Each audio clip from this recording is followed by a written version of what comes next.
Hey, it's good to see you guys all here. How you guys doing? It's good to be here. I guess it's good to be here. I'd much rather be at a ball game. I just really want to go to a theme park, man. Well, I'm glad the feeling is mutual. What have you guys been up to recently? I have been reading the spirited works of one David Foster Wallace.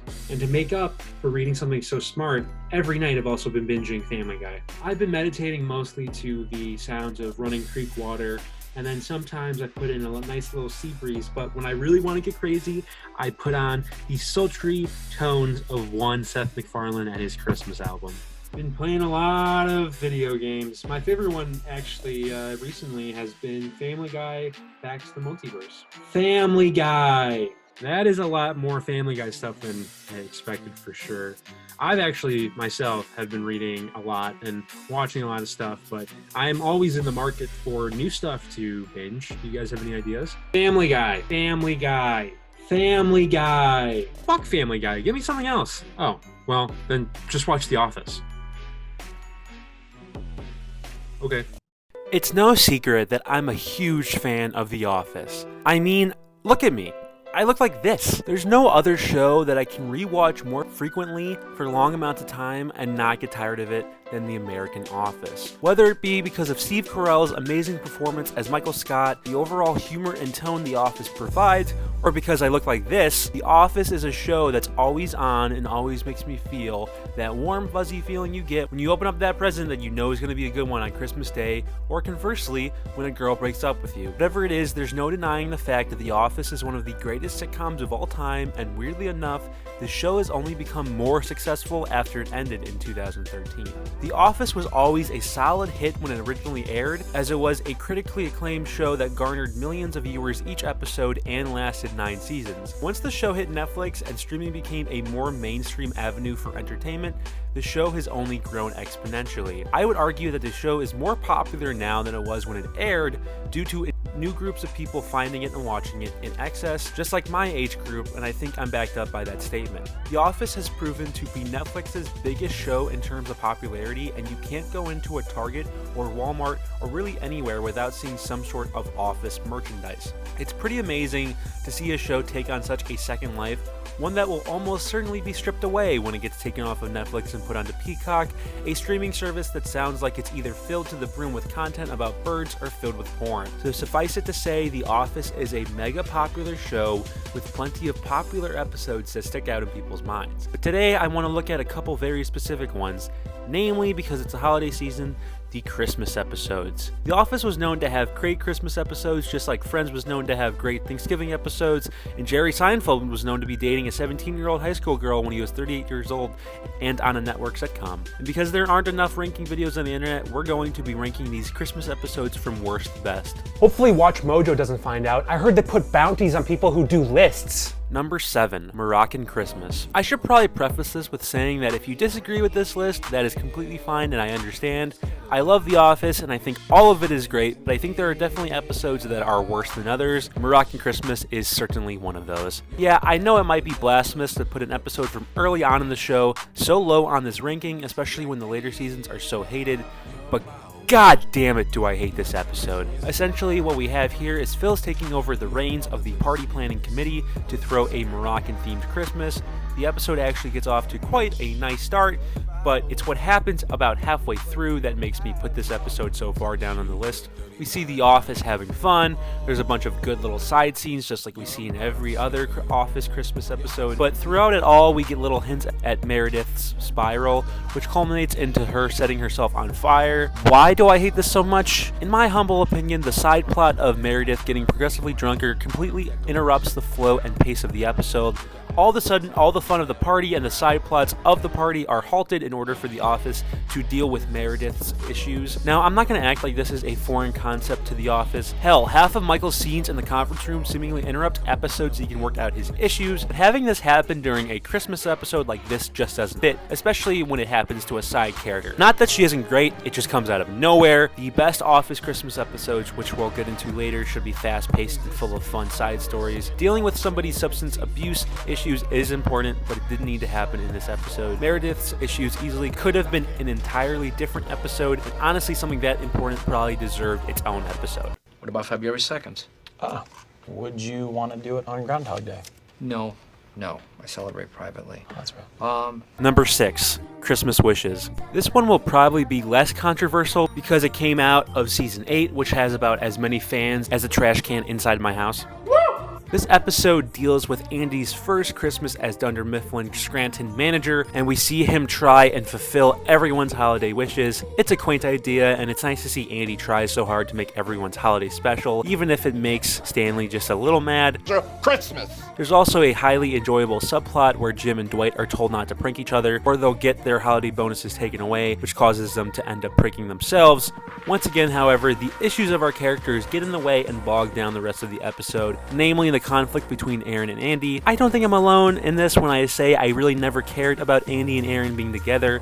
It just was never a relationship I enjoyed or cared about like Jim and Pam, or Dwight and Angela, or even Aaron and Pete. For me, their whole time together felt completely forced and out of the blue, and this episode certainly doesn't buck that trend. Once again, the entire episode stops because Aaron and Andy have to have a spat about him fulfilling her holiday wish, which is for him to kill his girlfriend. Something completely out of character for Aaron. Sure, Aaron is super drunk by the time this happens, and definitely not her normal self, but Aaron has never showed any propensity for maliciousness up to this point. And yeah, she's probably exaggerating, but this scene just makes her so unlikable, and it wasn't even necessary in the first place because it's between two people whose relationship I don't much care about. This one's a little bit better than Moroccan Christmas, but not by much. You know what? Why don't we just call animal control? You might want to run that by Angela, because it's so cute. No, porcupines don't have souls. They're like dogs. Yes, I'm calling from Dunder Mifflin. We have a very rabid porcupine in our office. Someone should come pick it up. Come down right away. I don't know. Let me ask. Were you quilled? Yes, I was quilled. And what's his name? Henrietta. Oh. What? All right. Number 5, Dwight Christmas.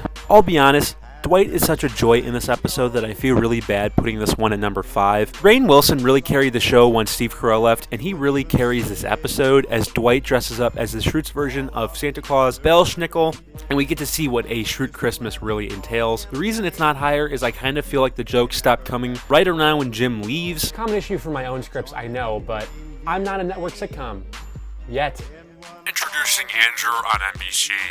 Okay, get the fuck out. And the episode kind of stays like that for a bit. Like, Jim gets up to leave and Dwight starts beating the shit out of him, and the episode takes on a melancholic tone. Once Jim leaves, Dwight kind of lopes around all depressed, which I guess is kind of cute because he's sad his friend has left, but it's also not super fun to watch, and Daryl gets obscenely drunk because he feels that Jim forgot to get him a job at his new startup. Stuff can be depressing and still be funny even in this show, and especially in the UK version. Like when Angela and Dwight break up and Dwight starts howling like a dog in his bedroom while Jim and Pam stay over. But those episodes always had some sort of exaggerated nature to them, like Dwight howling like a dog. Depression part of this episode feels way too real, and it kind of lessens my enjoyment just a bit. Like, it's not fun to watch Daryl get drunk and want to beat the shit out of Jim. It's just kind of sad. Luckily, that gets fixed at the end when Jim comes back and Daryl falls over and Dwight stands over him with a smile. Falling is always funny. Also, I gotta give it to my man Toby for catching Nellie. Go, Toby. Meredith is a little cute. I'm just realizing. She got like an Emma Stone thing.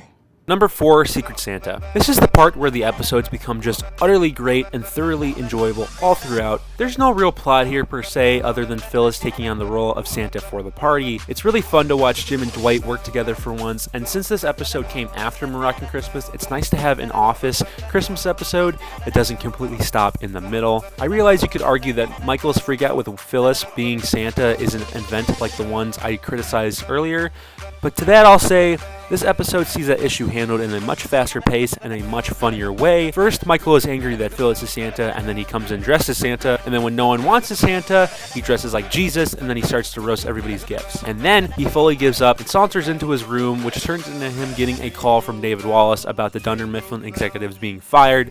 So yeah, I would say this episode handles this central issue in a much funnier and much better way than its predecessor. It's not quite as good as the other ones ahead of it though, to me, just mostly due to the length and the fact that this episode sets up Saber's acquisition, which is around the time the show kind of dips in quality, but other than that, it's a great episode. Man, I'm sorry. An Xbox it is. Because I've decided you're a good boy. Scott, what in the hell is going on here? No, we worked it out. Bob? Phyllis? I'm sorry. I'm really sorry. It was earlier today. Okay. My sweetheart. Okay, baby. I'm good, baby. Oh, God. Get a room, Santas. Number 3, Classy Christmas. I'm combining both episodes here because it's my video and I can do what I want, and also, I mean, they're just 2 halves of 1 extra long episode. With that said, this episode rocks. The main plotline sees Holly coming back from Nashua to fill in for a jury-dutied, is that right? Jury-dutied? Toby, which causes Michael to want to throw a quote-unquote classy Christmas party. Meanwhile, Jim and Dwight are locked in a snowball fight. Well, more so Jim. This episode is pretty fun because it's really one of the only episodes where we really get to see Dwight go out of his way to terrorize Jim. Yeah, like he's annoyed him before, but this episode sees Dwight just unrelentlessly beating the shit out of Jim with snowballs, dress up as Pam to throw a snowball in his face, cause unrelenting psychological trauma, and end with possibly the best ending to any Office episode ever. Even with Holly and Michael having their big showdown, the pace is still solid and it doesn't bog down the whole episode. The only reason I have it as number 3 is I just think the 2 in front of it have more of a lightning in a bottle feeling to them, but this episode is still one of my favorite Christmas time rewatches. The name's Bond. Santa Bond. Olive and eggnog, shaken, not stirred. Classic Brosnan. Santa, wonderful tradition. Everybody loves Santa. Everybody can't get enough of the jolly old man. But that is a myth, because you know what? He is not necessarily a big fat guy with a beard. He's not necessarily an old guy. No one knows what the real Santa Claus. God! Ow! Just stop moving your calves so much while you're talking. Well, this year's going to be different. We're going to have fun. It's not going to be tacky. It's going to be, you know what? The food is going to be austere. It is not going to be tacky deli platter food. It's not going to have a big, fat, gross Santa Claus. It's going to be cool, sleek Santa. Maybe I'll bring my boyfriend. I'll invite him. Sure. I mean, unless there's any chance there could be press at this party. You never know about the press. Well, I only ask because he's a senator. Could he help us with some parking tickets? I don't think that's appropriate. No, then he's not a senator. Yes, he is. Okay. Number 2, Christmas Party. I guess this kind of gives away what my number 1 episode is, but whatever. It was only ever going to come down to these 2 anyways, and I decided to put this one at number 2. Sue me. Actually, please don't. I am a college student with a lot of debt. Anyways, this is the episode that started the Christmas Office tradition because season 1 was a mid-season replacement. And what a way to start. This is best known as the Yankee Swap episode, which Michael starts after he's hurt by Phyllis making him a homemade gift and not getting him something like he got for Ryan, which was a $400 iPod. Something the Office was great at in the early seasons was making the episodes not only supremely funny, but infusing them with some sort of extra layer to make the episode take on a much more somber tone after all is said and done. For this episode, that layer stems from Michael's decision to play Yankee Swap, which messes up Jim's plan to give Pam a teapot full of inside jokes and memories. The teapot gets sent around so much that it ends up in Dwight's hands, Jim's worst nightmare. Still, at the end, it ends up in Pam's hands, but only for Jim to take the letter. He wrote her out of it, and only for her to end up still with Roy at the end of the day. This is right when the show is really towing the line of the depressing UK Office's humor and the humor that happy-go-lucky sitcoms have, and I think the show is better for it. This episode is better for it because it includes all of the holiday feelings, happy and sad. I just think the number 1 episode on this list is a tiny bit better. Hi, guys. Does everyone know my boyfriend, Bob Vance? Kevin Malone. Bob Vance, Vance Refrigeration. Stanley Hudson. Bob Vance, Vance Refrigeration. Ryan Howard. Bob Vance, Vance Refrigeration. What line of work you in, Bob? And the number 1 best Office Christmas episode ever is a Benihana Christmas. Yeah, you could definitely tell where this was going once we got down to the bottom 2. That's the bad thing about doing a specific list like this. I only had so many to choose from, but come on, I could not make this episode number 1. This episode is perfect. It's 42 minutes, which is longer than most Office episodes, but doesn't feel its length at all. Every part of the plot is immensely enjoyable. For starters, you have Michael getting broken up with by Carol, which then causes him to go out to Benihana with Dwight, Andy, and Jim, which is just one of my favorite sequences of any Office episode. I don't know what it is, but most of my favorite Office scenes see the characters go to places outside of the office. Dinner Party and Happy Hour, for example, are so much fun because you get to see these weird characters interact with new surroundings, create new situations for comedy. The Benihana scene is no different. Watching people who don't work in the office have to sit next to Dwight during lunch is just an awesome idea, and watching Jim mess with him the whole time never gets old. Michael and Andy are great on their side too, as they both end up taking waitresses from the restaurant back, which results in one of the probably most would-be controversial but utterly funny moments when Michael can't remember which is which and has to mark it on their arm. The other plot sees Angela, Pam, and Karen in a battle for Christmas party supremacy, which is enjoyable in its own right. I especially like the part when Daryl walks by Angela's party and right away thinks the people in there are having a meeting. Hey, look, when you get done with your meeting, you should come to the break room. We're having a party. There's an extra layer in here too, as Jim's would-be ex and his current girlfriend are working together, and there's plenty of bits of the characters just enjoying the party too, and who doesn't love some good old karaoke? And of course, who can forget Jim's prank on Dwight, sending him on a top secret mission? To me, this episode hits on every level and is an absolute holiday classic that I look forward to watching every year around Christmas, as well as every time I start a rewatch, which means I end up watching this episode about twice a month. I guess I didn't know her very well. I marked her arm. You what? I put a mark on her arm. I feel like you tell them apart.